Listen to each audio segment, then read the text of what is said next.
What's going on YouTube? It is your boy Chris back again with another market video for you guys today. I always say this before usually I get into the video, but there's not going to be many of these left for FIFA 20. This might actually be my last actual market watch video.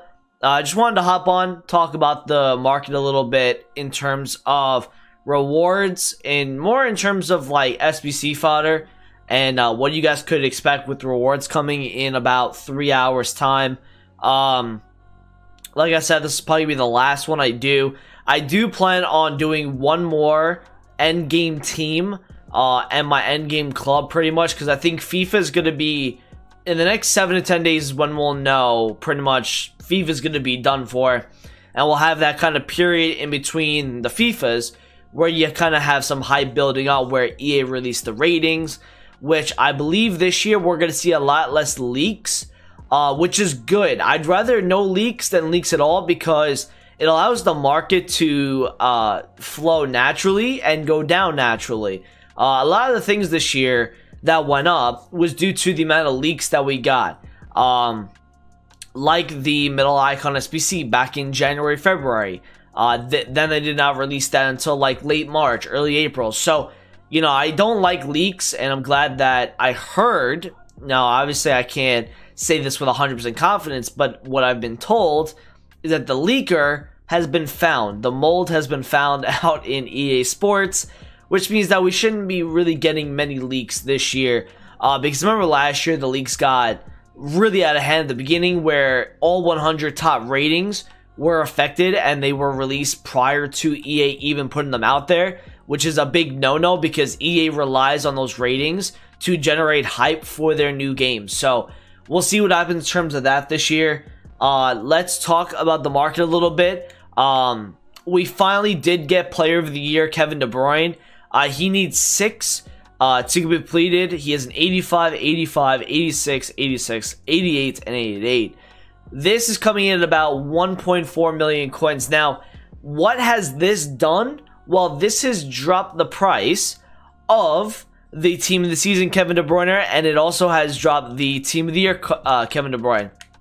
Now, just for future reference, and this is why we always want Icon SBCs, because something like this is kind of, it's like Icon SBCs in a way, because the SBC is coming out as the same rating, and it also, if you compare the two cards, and I don't want to do that right now because it'll probably take a little bit too much time, this card is identical to the Player of the Year card, which means that this guy would have 100% had to go down, because you could do the SBC for cheaper with also getting packs back as well. So that is why the Team of the Season, Kevin De Bruyne, went down, and that's why I was telling you guys that, you know, if this did come out, he was going to drop a significant amount. Now, yesterday, he was at 187, and he then went down at his lowest at 1.4 flat. He's now back up to 1.455, but I think that's more to do with the lack of supply this card has. And I don't expect him to really rise too much. And same with Team of the Year, Kevin De Bruyne. Now, if I go show you guys the graph on this guy, he's 830k. He's down from about 1.1, 1.2 million, I believe, in the last 24 hours. 1.2 million here. Goes all the way down to 809, rebounds a little bit back to 830, 850. Now, this again, I think is to do with the rarity, and the reason why these cards are probably up a little bit right now, and because I think rewards is coming out very, very soon. People are trying to buy in for cards that they need for their teams, because I think people are still playing Ultimate Team, and they're still definitely playing FUT Champions. I've stopped playing for the last month or so I'm not going to be playing Weekend League again this week, but there are some people that have to obviously buy these cards because they fit their teams. For future reference, this is a prime example of like an Icon SBC in filtering the market out for the tradable version. When the same kind of player comes out in an SBC, it makes the market value on a card like this go down. And what also happens is the trend that you normally see, unless the card under it has better stats, and we're talking like FUT Birthday Griezmann compared to the Team of the Season, right? If the Team of the Season De Bruyne goes down, what's going to end up happening is this card right here is going to go down with it because it's kind of crunching its price together. This happens a lot. When there is a new version of a inform, let's just say, for example, who got multiple informs this year? Let's say Timo Werner. Let's just say Timo Werner is just getting a lot of, you know, a lot of panic selling going on with this card, right? Everyone's panic selling the 88.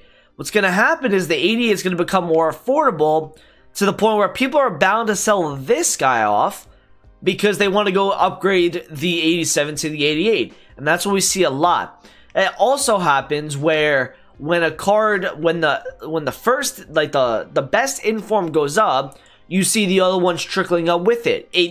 The market goes with ebbs and flows, right? It goes up with cards and it goes down with the same cards, right? And that is what happens. You just see them following each other. They mimic each other unless, obviously, there is a significant skill-based thing that's wrong. That's like better with one card than the other. That could be a reason why a card is up more. But in general, like we had this like before. We had this Gareth Bale at like 185,000 coins. He's now down at 150, obviously, because he got re-released back in the packs. But this Gareth Bale, the road to the final, was only up at 500k due to rarity, but also to do with just, you know, he's not useful anymore, right? He's a worse version of Gareth Bale. There's a 91 card. There's a 5-star weak foot card. Nobody wants to use this card, and you will never see this guy sell. He is very, very rare, don't get me wrong, but no one's going to use the card. There's about 3 on the market right now. So that's kind of like just a little bit of market advice in terms of like how the market moves and stuff like that, based on like if a certain card comes out in SBC and there's some panic selling. There's a lot of things like that going on. Last thing I want to talk about, or second to last thing talking about, Leon Goretzka is getting another upgrade. He's currently extinct at 260 and 230 on Xbox. I don't know how involved EA are still with FIFA 20, but they need to update this price range because this card's getting out of hand. This card is almost getting into Club 90 range, and this card definitely should be worth more than 260. We'll see what happens with this. They're both extinct. I would expect a price range update, but it depends obviously on if EA really cares about their game anymore, and they'll update the price. They obviously, I don't think they ever did it for Handanovic. So we'll see what happens there. Martial obviously went down a lot because of United's loss. Memphis Depay also went down. He was like 110. He's now down to 83. Still a very good card nonetheless, but this card definitely dropped. Last thing with rewards, and 2 things here. I'd pick up fodder, like we always talk about every single week. Fodder always goes down during rewards because of the amount of supply that comes onto the market. If you see like 5, 6, 7k undercuts on certain cards like this, you might want to start picking these up because there's still that 589 plus pack that will most likely cost you an 86 or an 87 squad, or both, to get that. So, and I think a lot of people are going to complete that. So that, I think, is what you guys should do. So if you see Pjanic here at maybe, let's just say 18,000 coins, pick it up because these cards are bound to rebound. If you look at some of these high-tier Team of the Season cards, if you look at Galashi here, if you see him at 32, 33, buy it. If you see Andre at like 30, buy it. Grimaldo at 35, buy it. Please buy some of these cards because they are going to rebound. Like previous weeks, they're going to go up. Last thing also, rare cards are currently going for about 1.5 thousand coins and higher.